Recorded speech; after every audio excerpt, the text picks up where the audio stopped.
بسم اللہ الرحمن الرحیم.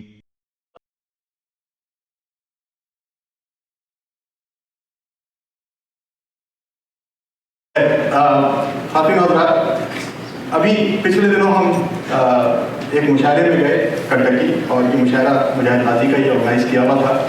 اس میں محبوب خان صاحب، ہمارے نیاز بزرگی صاحب کے صاحبزادے، وہ اپنے اشعار پڑھ رہے تھے، تو درمیان میں کسی بچے کی رونے کی یا کچھ ایسی آواز آئی، تو کسی نے جملہ دیا کہ دیکھو بچہ بھی داد دے رہا ہے.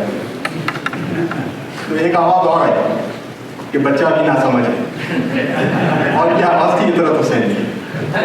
اطرت حسین صاحب کی خصوصیت یہ ہے کہ شاعری تو بہت سنجیدہ کرتے ہیں، وہ اپنے دل وحشی کی ساری جتنی بھی درد ہوتے ہیں اس کو سب کو سامنے لے آتے ہیں، لیکن ان کے جملے اور ان کی برجستگی، ان کا خوبصورت انشائیہ اس بات کا غماز ہے کہ ان میں کہیں پر ایک بدلسن چھپا ہوا ہے.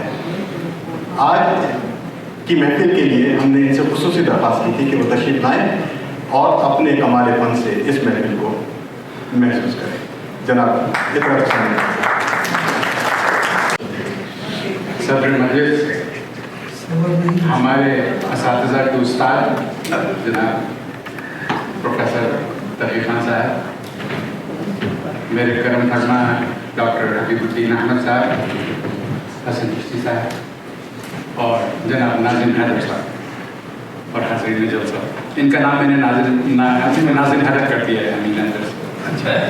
اچھا کیا، نادم ہونے سے بچا دیا.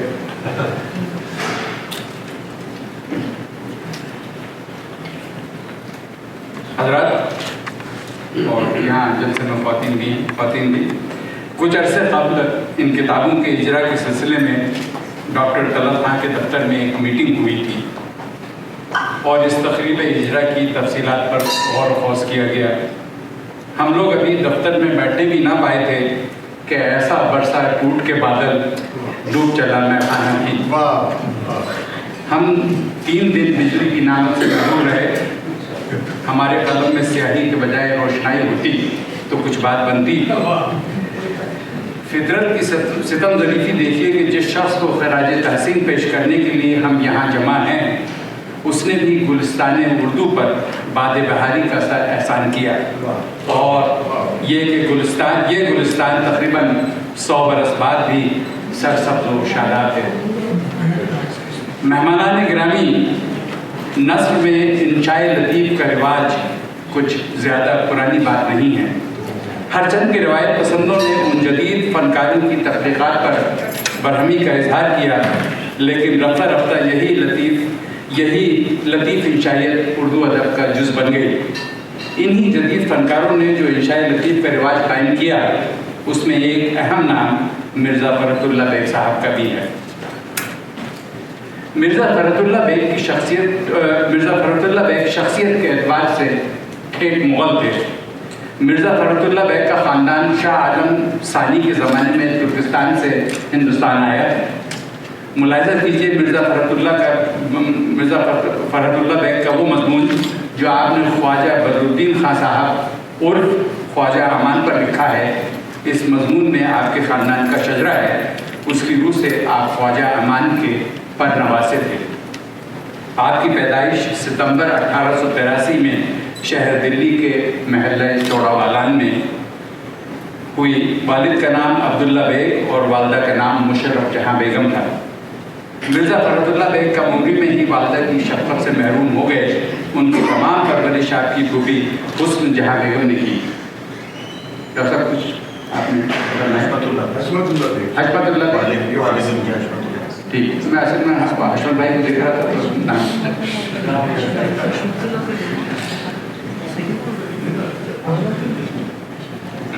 ابتدائی تعلیم اور مدرسے کا ذکر ان کے مضمون یاد ایام عشرت فانی میں بڑے دلچسپ انداز میں ملتا ہے. 1903 میں آپ نے اسٹیفنس کالج میں داخلہ لیا. 1905 میں BA کیا، اور اسی کالج سے آپ نے MA کی تعلیم بھی مکمل کی. ملازمت کی غرض سے 1907 میں حیدرآباد تشریف لائے. ان کی ملازمت کا سلسلہ ہیڈ ماسٹری سے شروع ہوا، پھر ترقی کرتے کرتے انسپیکٹر آف कोर्स के ओहदे तक पहुँचे। इंस्पेक्टर ऑफ कोर्स की हैसियत से उनका तकर्रुर गुलबर्गा में हुआ था। आपका इंतकाल गुलमनाल 27 अप्रैल 1947 में 64 साल की उम्र में हुआ। मिर्ज़ा फ़रहतुल्लाह बेग की तसानीफ में उनके मज़ामीन के 7 मजमूए और चंद मुतफ़र्रिक़ चीज़ें शामिल हैं। ये सब उनकी ज़िंदगी में शाये हो चुके थे। उनके इंतकाल के 30 बरस बाद मिर्ज़ा की एक किताब मेरी दास्तान शाये हुई, जो आपके साहबजादे मिर्ज़ा शराफतुल्लाह बेग ने शाये की थी। 1951 में फरहत मेमोरियल कमेटी के तवस्सुस से यादगार फरहत शाये हुई। मिर्ज़ा साहब ने फिल्मों के लिए भी ड्रामे लिखे, एक खामोश फिल्म के लिए साइलेंट मूवी और एक बोलती फिल्म के लिए। इन ड्रामों का क्या हश्र हुआ उनका पता मुझे न मिल सका। बाज़ हज़रात का ख्याल है कि खान बहादुर ड्रामा हो सकता है इन्हीं 2 ड्रामों में से एक हो। मिर्ज़ा फ़रहतुल्लाह बेग के मज़मून निगारी का बाकायदा आगाज़ मिर्ज़ा रफ़ीक़ बेग के रिसाले नुमाइश से होता है, जो 1921 में जारी हुआ। मिर्ज़ा रफ़ीक़ मिर्ज़ा फ़रहतुल्लाह बेग के मामलात भाई थे।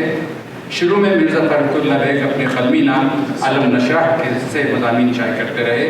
मिर्ज़ा फ़रहतुल्लाह बेग ने अपनी मज़मून निगारी का आगाज़ बुनियादी तौर पर मिज़ाह निगार की हैसियत से किया और आज तक उर्दू के ज़्यादा क़ारीन उनको सिर्फ मिज़ाह निगार की हैसियत से ही जानते हैं। हकीकत यह है कि वो बैक वक्त एक तंज़ो मज़ाह निगार, क़िस्सा नवीस, खाका निगार, अदबी मुहक़्क़िक़ और नक़ार, ड्रामा निगार, समाजी मुस्लिह, शायर और मुसव्विर सभी खुश थे। मिर्ज़ा फ़रहतुल्लाह बेग की तमाम तहरीरों में उनके 3 मज़ामीन को सबसे ज़्यादा मकबूलियत हासिल हुई। दिल्ली का एक मुशायरा, ये मज़मून गाहे बगाहे मुख्तलिफ़ नामों मसलन दिल्ली की आखिरी शमा, दिल्ली का आखिरी यादगार मुशायरा, दिल्ली का आखिरी मुशायरा वगैरह के नामों से मुतअद्दिद बार शाये हो चुका है। कहा जाता है कि ये ड्रामा मौलवी अब्दुल हक की फरमाइश पर लिखा गया और अब्दुल हक साहब ने औरंगाबाद कॉलेज डे पर उसे स्टेज भी किया और गालिबन मिर्ज़ा फ़रहतुल्लाह बेग स्टेज के डायरेक्टर। दूसरा मज़मून नज़ीर अहमद की कहानी कुछ मेरी कुछ उनकी ज़बानी है, जिसके बारे में कहा जाता है कि मिर्ज़ा फ़रहतुल्लाह बेग अगर कुछ और ना लिखते तो भी इस मज़मून के बलबूते पर जिंदा रहते। मिर्ज़ा फ़रहतुल्लाह बेग का तीसरा शाहकार फूल वालों की सैर है, जिसका भी मुजाहिद भाई ने जिक्र किया। ये मज़मून दिल्ली मलूम की एक सकाफ़ती दस्तावेज़ है। उसमें इत्तिफ़ाक़ मुलाहिज़ा हो कि मेरा मिर्ज़ा फ़रहतुल्लाह बेग से तारुफ़ तालिब इल्मी के ज़माने में हुआ, जब माहनामा अफ़कार में एक मज़मून नज़र से गुज़रा जिसमें मिर्ज़ा को बहैसियत शायर बयान किया गया।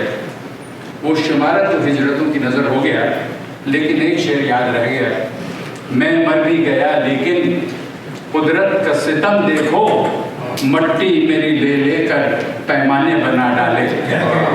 कवाफी, मैखाने, दीवाने, परवाने वगैरह थे। 10 बरस कबल मेरा हैदराबाद जाना हुआ और कुतुब की दस्तियाबी में इंतहाई दिक्कत भी हुई और नाकामी। इसी ज़माने में सालार जंग म्यूज़ियम में निज़ाम की जवाहरात की नुमाइश थी और खल्क़ खुदा उसका नज़ारा करने के लिए कतार दर कतार खड़ी थी, मगर इस सरजमीन के इल्मी और अदबी जवाहिर और उनके मुतलाशी कम से कम होते जाते हैं।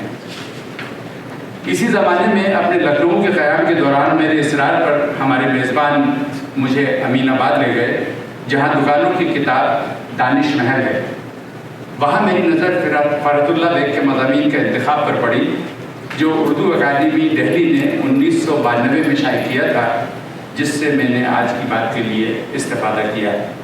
मैं अपने दिल की गहराइयों से मोहतरमा डॉक्टर तलब खान और उनके अफराद ख़ानदान और मुआविनीन का मशकूर व ममनून हूँ और दुआ करता हूँ कि मज़ामीन फ़रहत अपनी पूरी ताबानियों के साथ मतलब उर्दू पर चमकेंगे और उनकी खातिर ख्वाह पज़ीराई होगी। बहुत बहुत शुक्रिया।